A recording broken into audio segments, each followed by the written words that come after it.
The Blue Jays stay on a nice looking roll here. They've now won 4 straight games. They open up the series against the Philadelphia Phillies with a victory at Rogers Center. Ryan Borucki got the ball in the start today, and he was stellar. We'll get to him in a little bit. Jake Arrieta, former Chicago Cub, obviously with the Phillies now this season, he was not so great. We'll get to him at a later date here. But in the top of the first inning, you know, Ryan Borucki gets into some issues.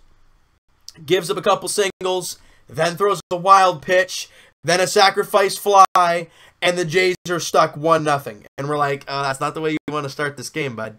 That's really not. Then we go to the top of the second inning, and guys, this is where we say the quote. Defense, pitching and defense wins you ball games. In the top of the second inning, Herrera strikes out to lead off the inning. Then Kingery singles to left field. Then he steals second base. And then, you know, Quinn singles to center field. Kingery has to wait a little bit to make sure it's down. And he ends up trying to score from second. Pilar comes up with a gun and hoses him at the plate. So think about where that inning goes. There's 2 out and nobody, there's 2 out and a guy at first, and then Quinn steals second, but then Cesar Hernandez flies out to end the inning. Think about how different that inning could have looked, how different this ball game could have looked.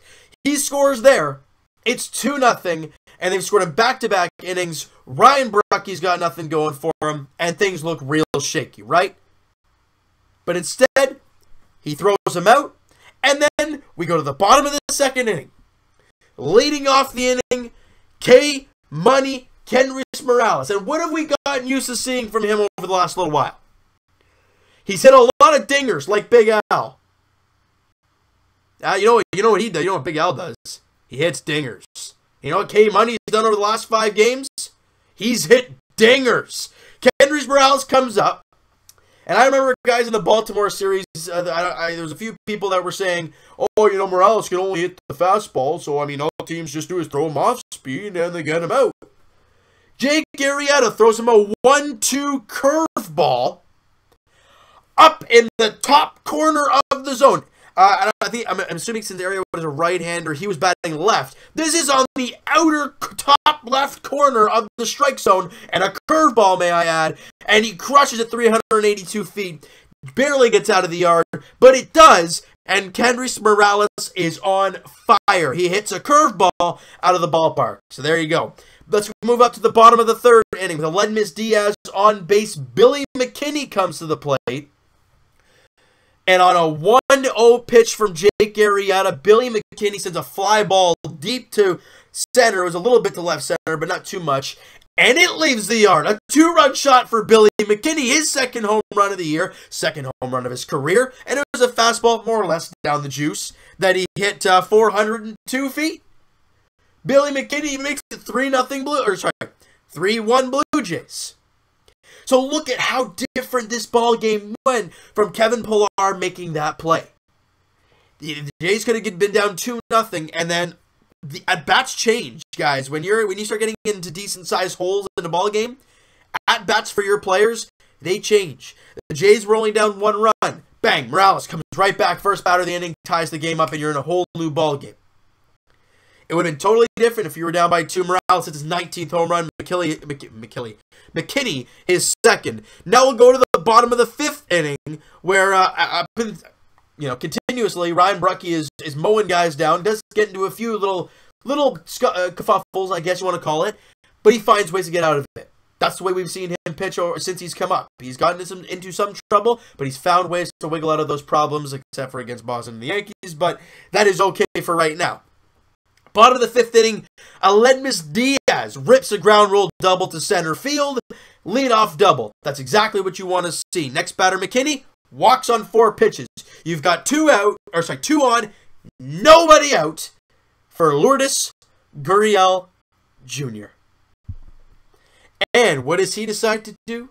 He singles to left field. Diaz scores. McKinney up to second, and the Jays lead 4-1. Lourdes comes up clutch. He loves in those big situations. Now, sad thing though, Lourdes Gurriel does end up only 1 for 4, so his 11 games of 2 hits or more ends today. Too bad, if he didn't go on the DL, he might have got it, but it's the way she goes sometimes, guys. And he did strike out twice, but it's okay. Hey, he just came off the DL. It is great to have him back. And then let's go to the top of the 7th inning, and I really wanted to see Ryan Brucke go out there for the 7th, and he got the first out. But then he gave up a home run to Kingery to right center, and that's when Gibby drew the line. It's like, okay, now it's a 2-run ball game. We're going to go to the pen. I don't blame him for that. I'm happy Gibby gave him the time to get out there for the 7th. But since he gave up that home run, you don't want to start testing things. You don't want to give up a base hit and then bring the tying run to the plate.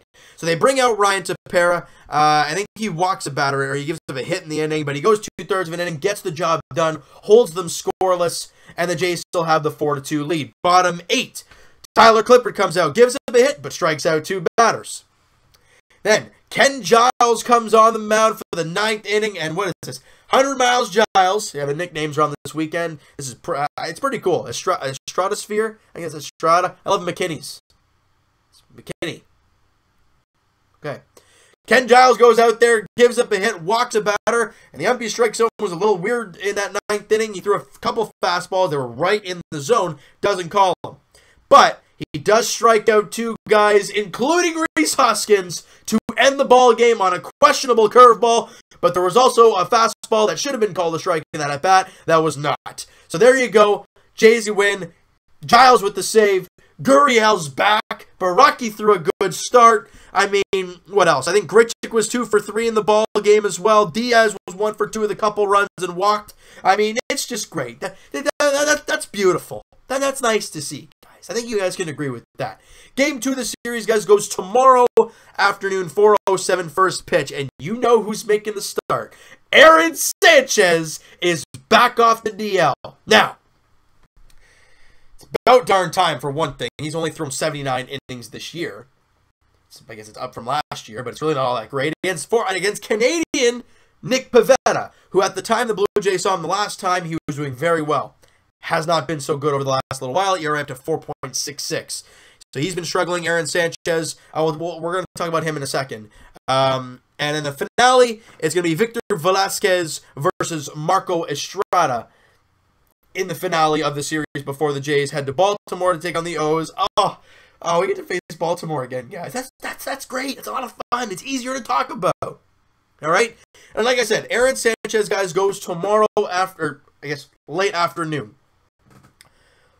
What I'm going to look for when it comes to him is he throwing strikes. That's all I'm looking at. I would love to see him go 5 innings of no walks. But I don't want to see him go 5 innings and walk 4. Or 5 or 3. Limit the walks. Do a good job. Aaron Sanchez has the stuff. We've seen it. When healthy. And, I mean, he won the ERA title 2 years ago, guys. We went to the wild card game, that whole series. He was the ERA title that year. Or really close to it if he wasn't. You don't win that with sucking. Last year, he couldn't stay healthy. This year, hasn't stayed healthy. Come back here, bud. It's the end of August. Finish off this nice. Go all of September. And if he can be good, it gives us some hope. But, guys, keep an eye on tomorrow. Is he throwing strikes? That's all we want to look at tomorrow when it comes to Aaron Sanchez, all right? So you know what, guys? That is going to do it for this one. You guys enjoyed this video, and you guys have enjoyed the last 4 games because the Jays have won all 4. Hit that like button. I do appreciate that. Hit the subscribe button if you guys have not already. Comment down below, guys. What'd you think of the game? Guys, what'd you think of Ryan Baraki? How happy are you Lourdes Gurriel Jr. is back? What are your thoughts on Ken Giles over the last little while? And we'll talk to you guys Wednesday podcast edition. Link is in the description for the podcast channel and for the podcast itself on iTunes, guys. Twitter is down below as well. Follow up, send me a DM, do all that great stuff. And I will talk to you guys tomorrow night. It'll be a later upload, guys, because I will be at the Toronto FC game with Pops. Bought it for his birthday at the end of July. So we're going to be going down there, seeing TFC take on the Impact. Of course, Altidore is out with the suspension, but it's the way he goes. It's going to be a lot of fun, but that video, guys, will be uploaded later than we're used to. maybe around this time tomorrow. All right, so just a heads up there. All right, so I appreciate your guys' support, and I will talk to you guys tomorrow. As Aaron Sanchez gets the first start. I'm gonna check this out real quick, right on the spot. Here we go. Quick time. First start since June 21st. 2 months for Aaron Sanchez. He's been on the DL. He makes that first start since coming off the DL against Canadian Nick Pivetta at Rogers Center. 4:07 first pitch. We'll talk to you guys then.